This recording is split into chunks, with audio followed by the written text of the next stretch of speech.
Hola chicos, muy buenos días. En esta oportunidad la clase está dirigida para los alumnos de tercer año de secundaria en el área de lenguaje. Vamos a empezar.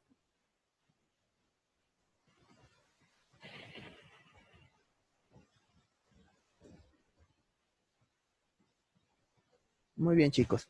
El tema de hoy día es origen y formación del castellano, que también lo pueden encontrar en su libro en la página 40. Hoy día vamos a hablar acerca del castellano, cómo nace el castellano. Muchos dicen que el castellano siempre existió o el español siempre existió. Entonces, hoy día yo les voy a explicar acerca de cómo nace esta lengua castellana. Aquí ven el mapa de España. En el principio, lo que hoy en día conocemos como España no era España, sino era la península ibérica. Aquí ven en el lado un mapa. Todo ello era la península ibérica, incluyendo Portugal, la península ibérica. ¿Por qué se llamaba península ibérica? Porque aquí había un pueblo llamado íberos, y pues a causa de ellos se llamaba Iberia, península ibérica. Pues en el principio, en el siglo XIII antes de Cristo, Iberia, o la península ibérica, tenía este aspecto. Estaba conformado o estaba siendo habitado por los íberos, por los celtas y por los celtíberos, que ya era una combinación de los celtas con los íberos. Entonces habían combinado lenguas, se habían mezclado su lengua, sus culturas, sus tradiciones, y nace un pueblito llamado celtíberos. Y ya cuando llegan los romanos en el siglo III antes de Cristo, ya la península ibérica ya no tenía ese aspecto, sino había cambiado. Ya tenía mucho más gente o mucho más ciudades o mucho más tribus que habitaban en la península ibérica. Ya no eran los celtas ni los íberos ni los celtíberos solamente, sino ya encontramos a los vascos, encontramos a los cartaginenses, encontramos a los celtas también que están ahí, a los betanconenses, y etcétera, a los galos y entre otros más, a los turdetanos también, por ejemplo. Y en medio de todo esto, obviamente, ¿cómo llegaban a ese lugar tanta gente o tantas tribus que llegaban a la península ibérica? Obviamente, algunos llegaban con la intención de expandir sus territorios, otros llegaban a través del comercio, otros llegaban con la intención de buscar nuevas tierras, nuevos lugares eh, en donde vivir. Otros llegaban simplemente con la intención de saquear pueblos, con la intención de ser bandoleros, llegaban a saquear los lugares.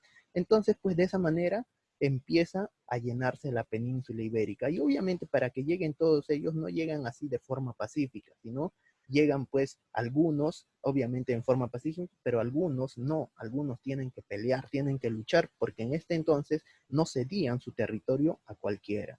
Entonces, pues llamamos sustrato lingüístico porque cuando llegan los romanos en esta época, que es en el siglo III, ya ellos son los que tienen su lengua o los que están habitando en ese entonces. Y pues vamos a ver cómo Roma en sí, Roma, cuando llega a Roma, a Hispania, o mejor dicho, acá hay un punto muy importante. Hasta entonces se llama península ibérica, pero cuando ya acá en el sustrato lingüístico en el siglo III antes de Cristo, ya no se va a llamar península ibérica, sino ya se va a llamar Hispania. Hispania. ¿Gracias a quién? Gracias a los celtas. Los celtas y los fenicios ya van a poner este nombre de Hispania, que va a significar uh, tierra de conejos. Por eso se va a llamar Hispania, que ya con el paso del tiempo va a pasar a llamarse España. Entonces vemos aquí, por ejemplo, ya cuando llegan los romanos, obviamente para los romanos no es fácil invadir la Hispania que ellos conocen, entonces pues es difícil, entonces va a haber muchos enfrentamientos, muchas guerras, y que según los estudios que han realizado o la historia, cuenta pues de que muchas de estas ciudades incluso se opusieron a los romanos a pesar de que ya habían devastado todas sus ciudades, habían tomado como prisioneros, pero nunca quisieron someterse ante los romanos. Entonces, pues, muchos de ellos preferían matarse, o sea, quitarse la vida antes de someterse a las reglas romanas. Entonces, pues los romanos, como ya están en Hispania, empiezan con sus grandes construcciones, ya que los romanos eran un gran imperio y siempre les gustaba dejar sus huellas a donde sea que vayan, ciudad que conquistaban, reino que conquistaban, ellos dejaban su legado en ese lugar. Empezaban con sus construcciones de templos, murallas, canales, como vemos acá, por ejemplo, grandes murallas, grandes templos, como ven acá, por ejemplo, un teatro, aquí grandes construcciones de acueductos, y así empezaron a construir. Y según dice, pues, los estudios que se hacen, incluso las grandes carreteras que existen entre España y otras ciudades, pues están construidas en los caminos o carreteras que habían construido los mismos romanos. O sea, en esos mismos caminos se amplificaron, se construyeron las carreteras o las vías que existen hoy en día.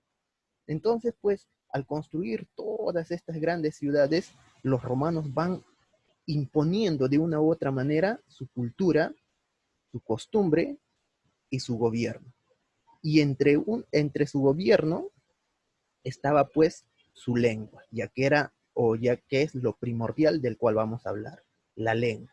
Los romanos cuando llegan a la Hispania, ellos imponen una lengua, sobre todo en los lugares más céntricos donde están los romanos, donde van a empezar a construir sus grandes templos, sobre todo ahí van a imponer la lengua.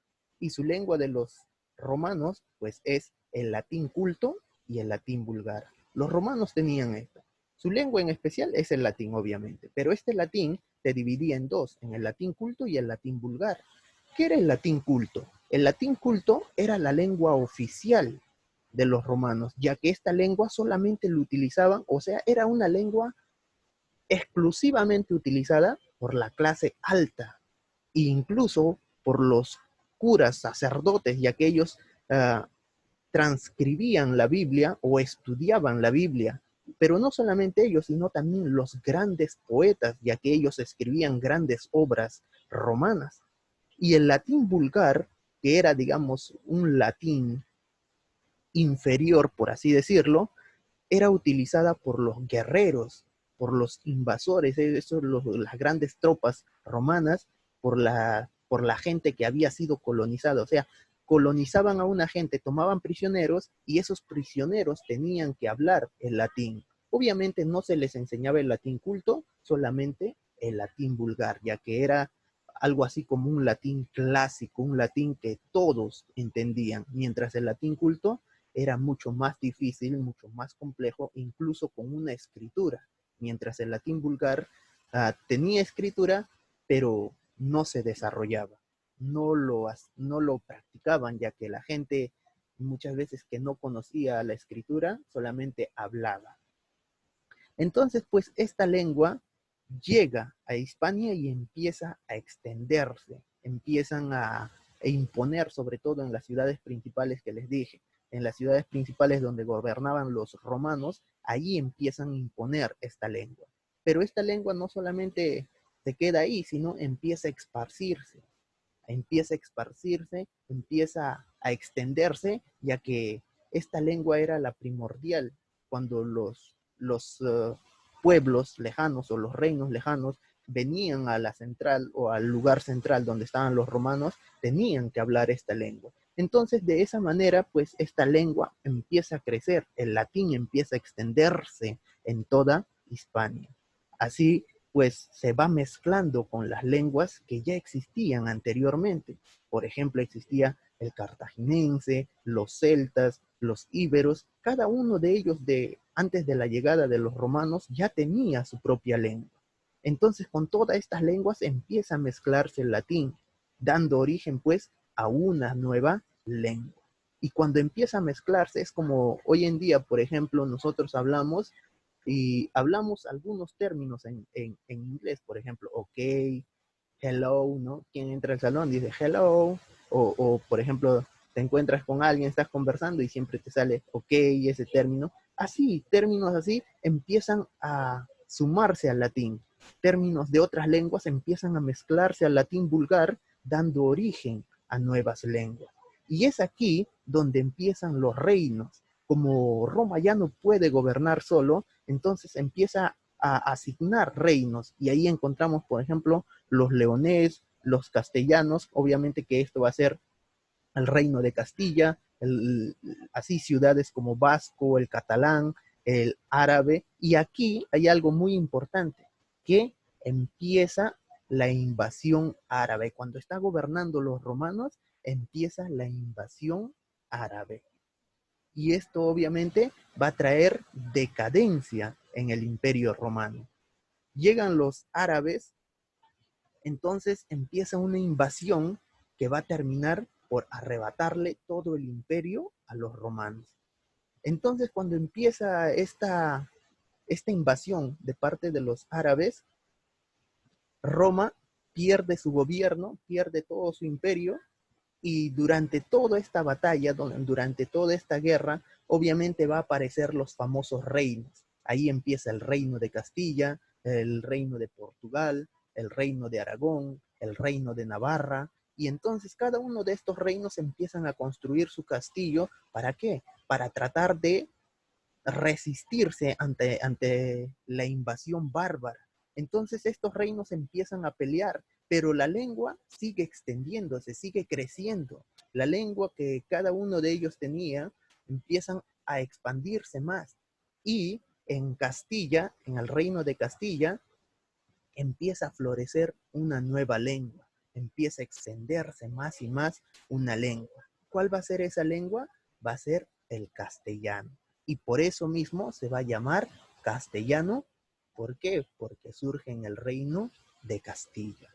Entonces, como nace el castellano y Castilla, el reino de Castilla, era el que más trataba de luchar contra los árabes, contra la invasión bárbara y contra la invasión árabe, entonces ellos peleaban más.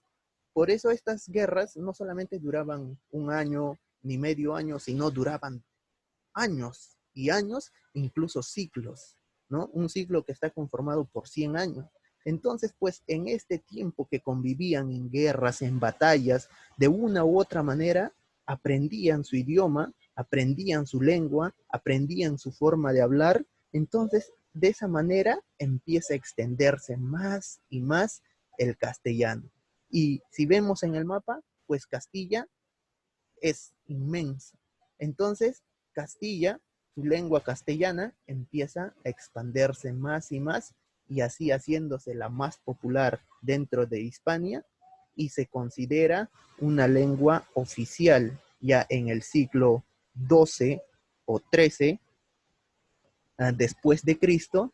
Y pues la primera obra literaria escrita en castellano, en la lengua castellana, va a ser el Gran Mio Cid, la obra Mio Cid, en la época medieval. Por eso cuando hablábamos en literatura, en la época medieval, pues todavía se hablaba el latín. Obviamente del latín va a surgir estas lenguas romances, con la mezcla de las lenguas que ya existían en la Hispania o en la península ibérica. Y estas lenguas, pues va a ser el castellano, el francés, el italiano, el portugués, el provenzal, el rumano, el sardo, el catalán, el romanche, el gallego y el dálmata. Estas lenguas, si nosotros nos ponemos a estudiar hoy en día, vamos a encontrar una similitud.